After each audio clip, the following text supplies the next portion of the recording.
নমস্কার বন্ধুরা, কিচেন কামিংসে সকলকে স্বাগত জানিয়ে আবারও হাজির হয়ে গেছি একটা বহুগুণা সম্পন্ন চমকপ্রদ একটা পাতার উপকারিতা নিয়ে তোমাদের সাথে আলোচনা করতে।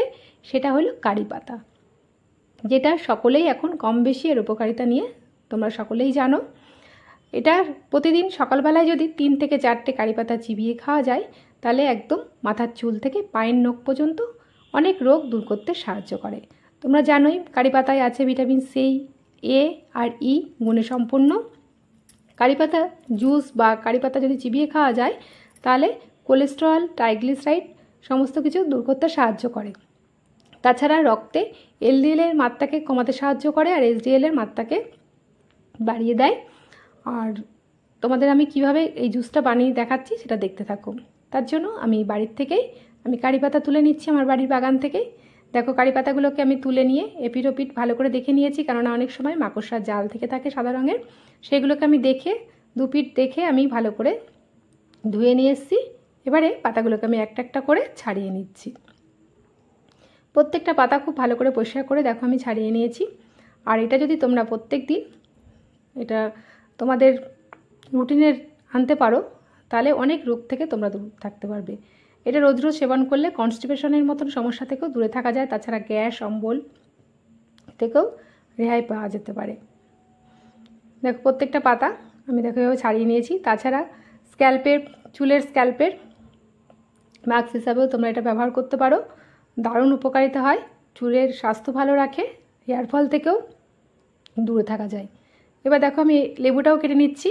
লেবুতে আছে প্রচুর পরিমাণে ভিটামিন সি। আমি এটা একসঙ্গে এটা সংযোগে আমি তোমাদের একটা জুস রেডি করে দেখাচ্ছি, যেটা নিয়মিত সেবন করলে কোষ্ঠকাঠিন্য তো দূরে থাকবে। তাছাড়া যাদের সুগারের সমস্যা আছে, সুগার থেকেও অনেকটা রেহাই পাওয়া যায়। প্রত্যেকদিন সকালবেলায় যদি এক কুচি হলুদের সঙ্গে 4-5টা কারি পাতা চিবিয়ে খাওয়া যায়, সুগারের বা ডায়াবেটিসের সমস্যা থেকে দূরে থাকা যায়। দেখো আমি লেবুগুলোকে পিস পিস করে কেটে নিয়েছি। এবারে আমি এগুলোকে ব্লেন্ড করে তোমাদের জুস বানিয়ে দেখাচ্ছি। একটা মিক্সিং জার নিয়ে নিয়েছি। এবারে পাতাগুলোকে আমি এর মধ্যে নিয়ে নিচ্ছি। সব পাতাগুলোকে দেখো আমি মিক্সির মধ্যে নিয়ে নিয়েছি, মিক্সিং জারের মধ্যে। এবার এর মধ্যে দিয়ে দেবো একটু বিট লবণ। বিট লবণটা এবং গ্যাস অম্বল দূর করতে সাহায্য করে। দিয়ে দিচ্ছি বিট লবণ আর দিয়ে দেবো একটু লেবু। এবার একটু জল দিয়ে এটা ব্লেন্ড করে নেবো।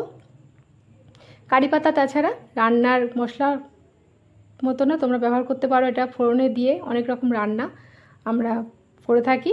এটা রান্নার স্বাদও বৃদ্ধি করে আর তাছাড়া অনেক গুণ আছে, হজম ক্ষমতা বাড়িয়ে দেয়। এবার আমি পরিমাণ মতন জল দিয়ে দিচ্ছি এর মধ্যে। এটা 1 কাপ মতন হবে।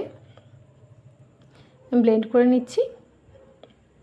দেখো ব্লেন্ড করে নিয়েছি। এবার আমি এই পরিমাণ মতন জলটা আমি এর মধ্যে মিশিয়ে দিচ্ছি, যাতে এরকম এক বড় কাপের 1 কাপ, স্মুদি কাপের 1 কাপ রসটা হয়। এবারে আমি এই রসটাকে ছেঁকে নেব, কারণ এর মধ্যে পাতার ছিবড়েগুলো আছে। ডাইরেক্ট খেলে মুখে পড়লে একদম মানে খুব খারাপ লাগবে। ওই জন্য আমি একটা ছাঁকনির সাহায্যে এটাকে ছেঁকে নিচ্ছি। জুসটা আমার রেডি হয়ে গেছে। তোমরা এইভাবেই কারি পাতার জুস যদি প্রতিদিন সেবন করতে পারো, তাহলে অনেক উপকারে আসবে। তাছাড়া এর মধ্যে জিঙ্ক, পটাশিয়াম, ম্যাগনেসিয়াম অনেক উপকারিতা আছে এর মধ্যে। দেখো ছেঁকে নিয়েছি। দেখো রেডি আমার কারি পাতার জুস। তোমরা অবশ্যই এটা দেখে অনেক উপকৃত হবে। আশা করছি তোমরা এটা এইভাবেই রেডি করে নিতে পারবে এটা দেখে। এবার আমি এর মধ্যে দিয়ে দেবো একটু লেবুর রস, আর একটু অ্যাড করে দিচ্ছি এর মধ্যে। দেখো লেবুর রসটা আমি অ্যাড করে দিলাম এর মধ্যে। এবার এটা আমি নাড়িয়ে এটা আমি ড্রিঙ্কস হিসাবে এটা আমি গ্রহণ করে নেব।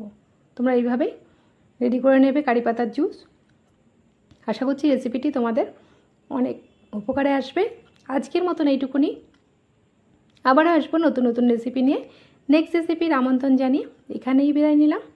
ভালো থাকবে, সুস্থ থাকবে, সবাই সবার পাশে থাকবে। ধন্যবাদ।